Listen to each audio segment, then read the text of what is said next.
thank you very much for holding this very important hearing, and I want to commend my fellow Republican members for asking for this hearing, and I'm glad to join all of you here today.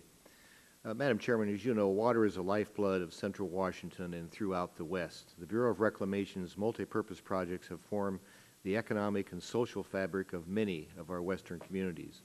The food grown using reclamation-delivered water has fed millions, both here in America and around the world.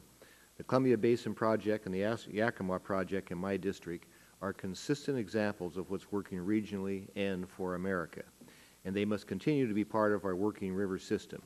Yet they and many other irrigation and hydropower projects are under constant assault.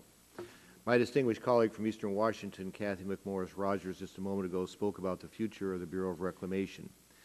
Our need for food security and domestic jobs must be included in this debate, and as we are witnessing in the San Joaquin Valley of California, where employment hovers around 40% because of agriculture water that has been diverted because of a 3-inch fish, people's economic needs must be one of the most important parts of this equation.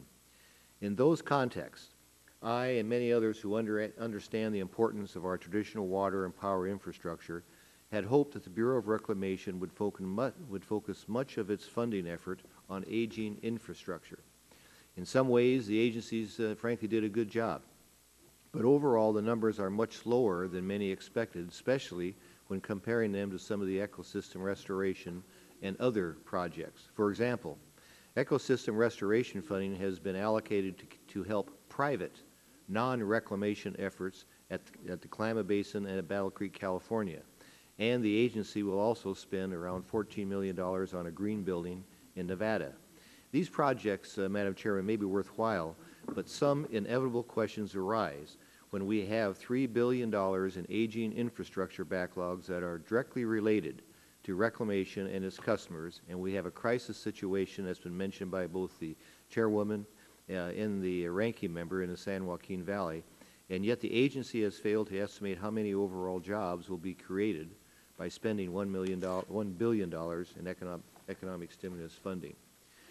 We had also hoped that the agency would use this as an opportunity to employ some permit streamlining and reduce overhead so that more money could be used for, quote, on-the-ground purposes, end quote.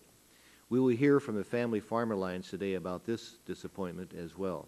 And with that, I hope to get some answers today. Madam Chairwoman, I want to thank you again for agreeing to hold this hearing. I look forward to working with everyone here today on these important matters.